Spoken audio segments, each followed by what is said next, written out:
नमस्कार, मैं सुरेश चौहान के आपके सामने संघ गाथा की महा सीरीज लेकर आ रहा हूं।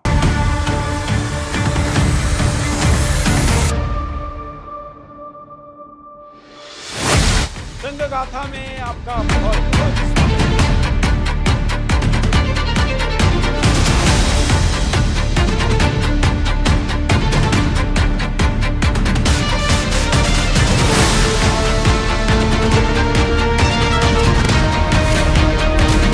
संघ गाथा। नमस्कार, मैं सुरेश चौहान के संघ गाथा लेकर आपके सामने पुनः एक बार उपस्थित हूं। योग केवल शरीर को स्वस्थ और लचीला बनाने का अभ्यास नहीं है, बल्कि यह मन, बुद्धि, आत्मा के बीच संतुलन स्थापित करने की एक प्राचीन भारतीय साधना है। हजारों वर्षों से हमारे संस्कृति ने योग को जीवन जीने की एक ऐसी पद्धति माना जो व्यक्ति को आत्मविश्वासी, संयमित और सकारात्मक बनाती है।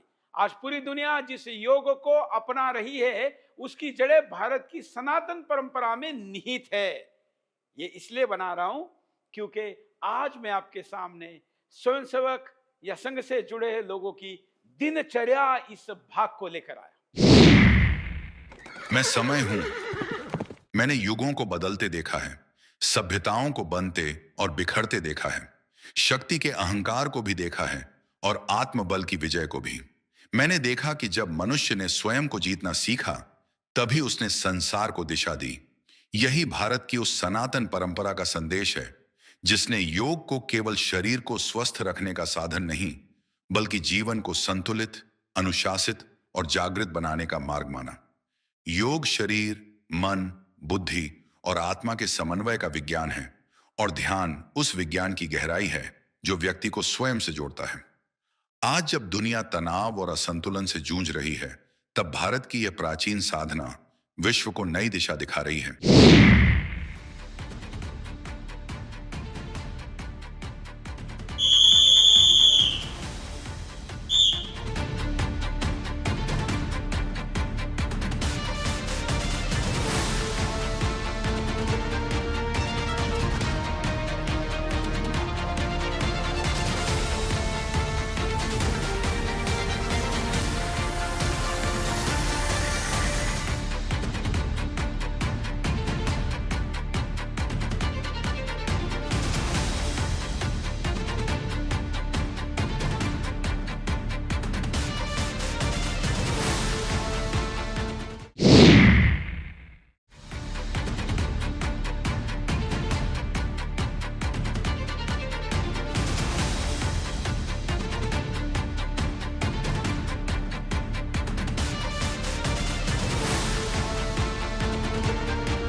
इसके बाद सभी स्वयंसेवक पहुंचते हैं संघ स्थान पर, जहां संपत होता है।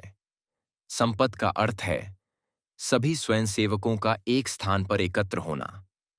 अनुशासनबद्ध पंक्तियों में खड़े स्वयंसेवक यह बताते हैं कि संगठन की शक्ति केवल संख्या में नहीं, बल्कि अनुशासन और सामूहिकता में निहित होती है।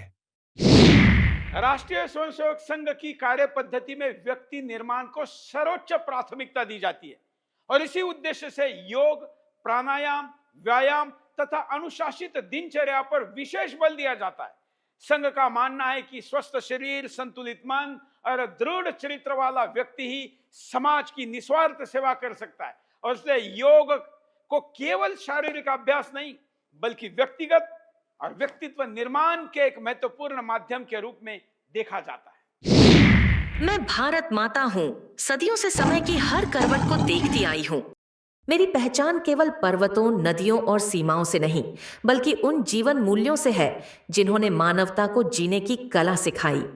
योग मेरी आत्मा का स्वर है, ध्यान मेरी चेतना की शक्ति है और संयमित जीवन शैली मेरी संस्कृति का परिचय। जब मेरा कोई पुत्र या पुत्री योग करता है, तब वह केवल अपने शरीर को नहीं, बल्कि अपने विचारों, अपने व्यवहार और अपने चरित्र को भी सशक्त बनाता है। यही कारण है कि आज मेरा यह अमूल्य ज्ञान सीमाओं से निकलकर विश्व के कोने कोने तक पहुंच चुका है। मेरा विश्वास है कि स्वस्थ व्यक्ति ही स्वस्थ परिवार बनाता है, स्वस्थ परिवार से सशक्त समाज बनता है और सशक्त समाज ही समृद्ध राष्ट्र की आधारशिला रखता है।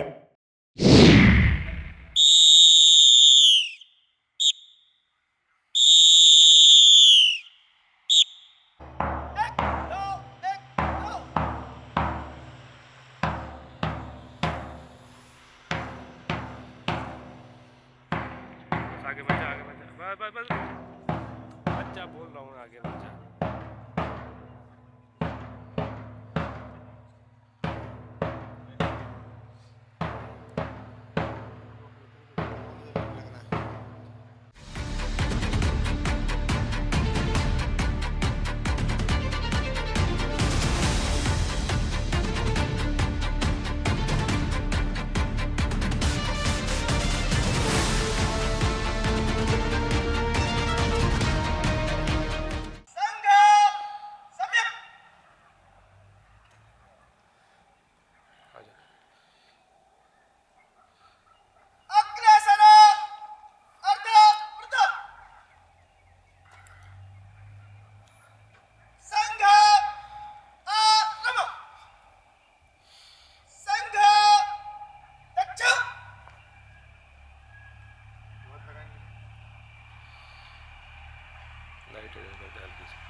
नमस्ते नमस्ते प्रभो शक्तिमन् हिंदू राष्ट्रांग भूता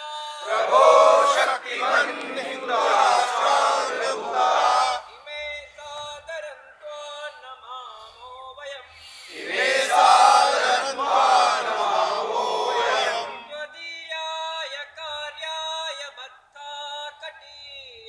त्वदीयाय कार्याय बद्धा कटीयम् शुभामाशिषं देहि तत्पूर्तये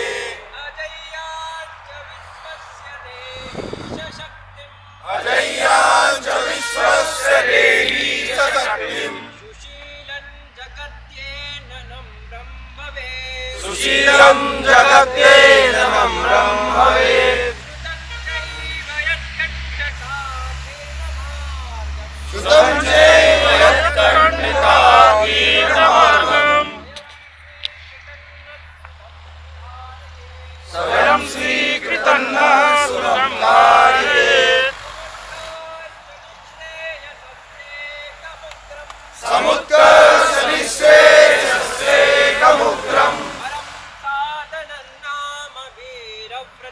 परं साधनं नाम वीरव्रतम् तदन्तः स्फुरत्वक्षया ध्येयनिष्ठा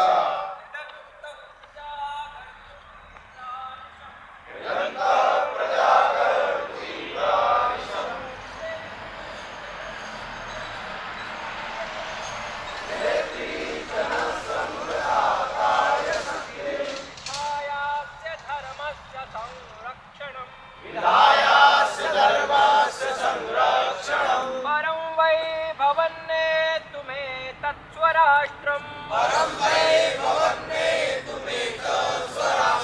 समर्था भवत्वा शिशाते वृषम्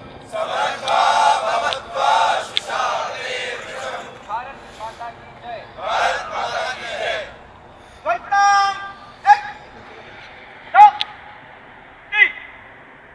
संख्या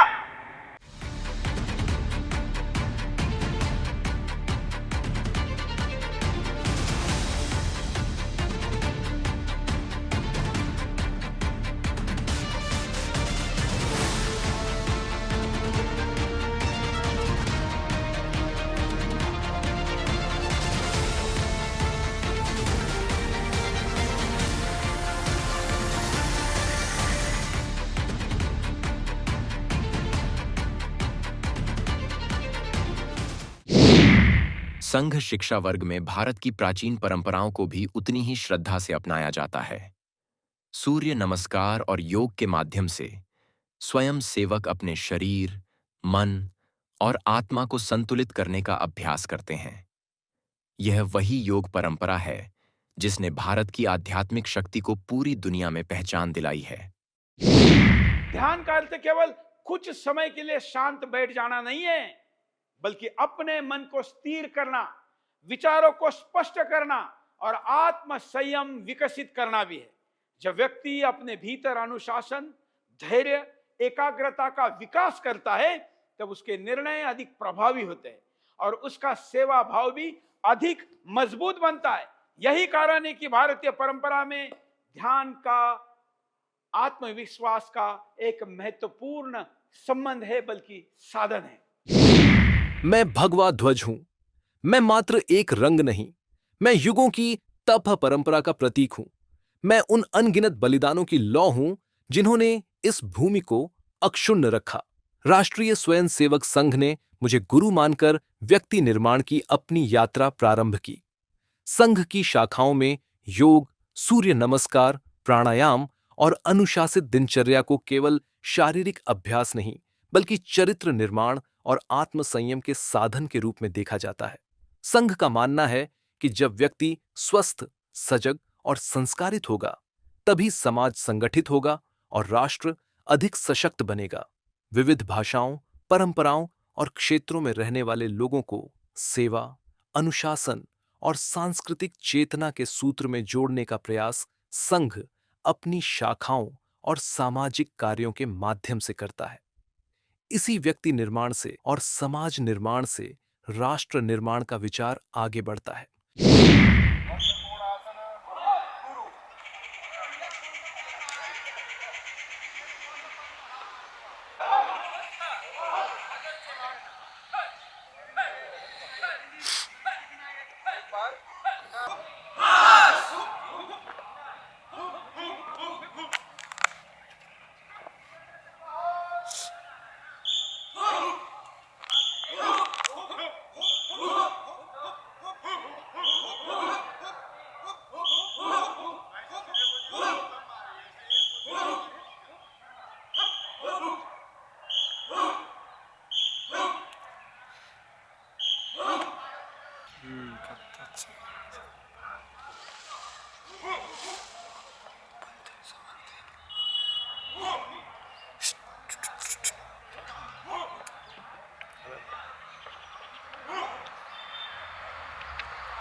बनाएगा उनको मैं सिखाऊंगा, थोड़ी विजुअल ले लेना, अच्छा नहीं कर रहे।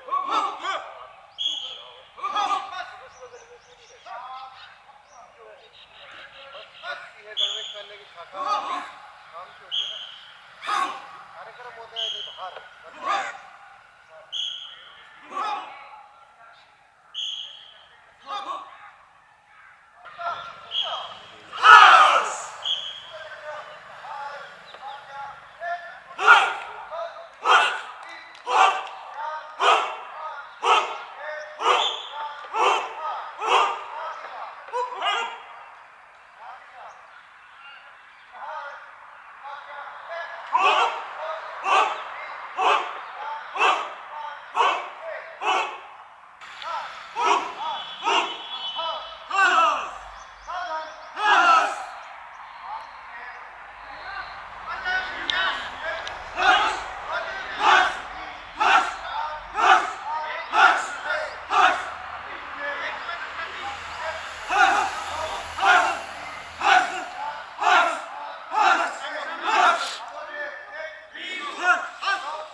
कराओ उसको। प्रयोग करो। 1 2 3 4 वापस सावधान शुरू। 1 2 3 4 सामने सामने एक बार कर दे शुरू। 1 2 3 4 5 6 1 2 3 4 प्रयोग द्विवारम गुरु। 1 2 3 4 6 7 8।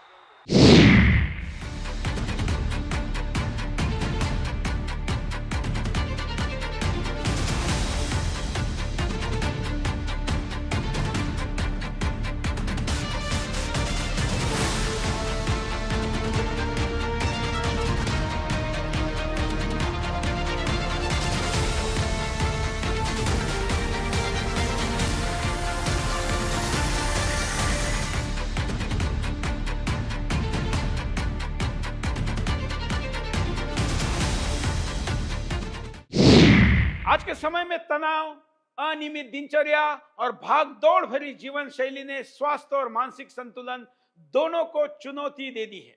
ऐसे समय में योग, ध्यान और संयमित जीवन शैली केवल व्यक्तिगत स्वास्थ्य का विषय नहीं रह जाते, बल्कि एक जागरूक, जिम्मेवार और सशक्त समाज के निर्माता का आधार भी बनते हैं। संघ शिक्षा वर्ग में स्वयंसेवकों को विभिन्न प्रकार के शारीरिक, आत्मरक्षा और खेल से जुड़े प्रशिक्षण दिए जाते हैं, जिनका उद्देश्य केवल शरीर को मजबूत बनाना नहीं, बल्कि मन में साहस, आत्मविश्वास, अनुशासन और टीम भावना का विकास करना भी होता है।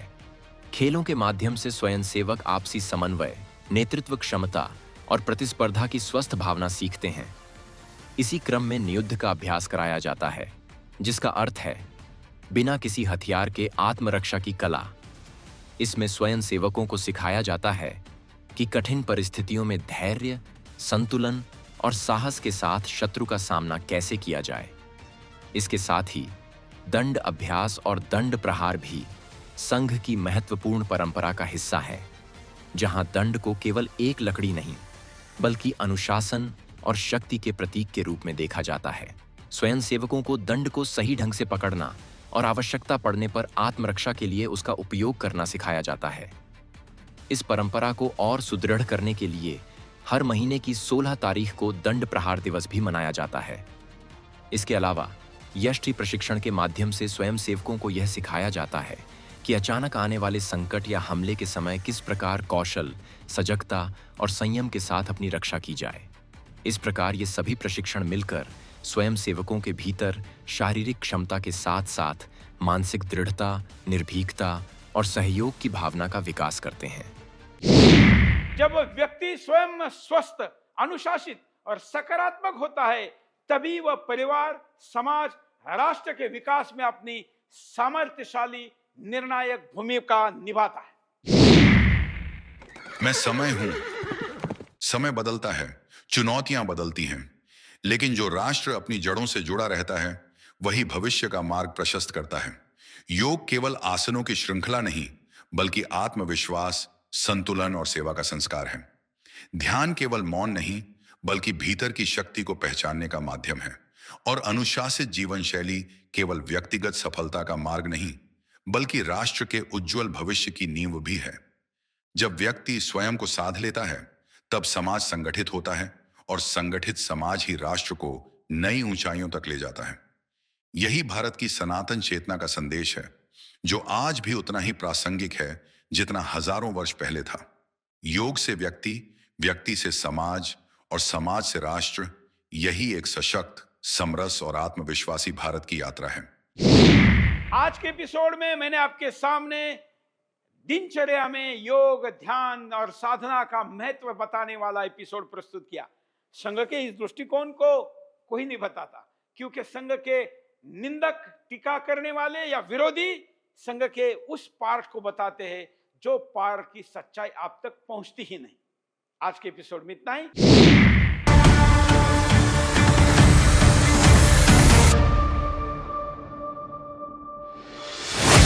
संघ गाथा में आपका बहुत बहुत स्वागत है।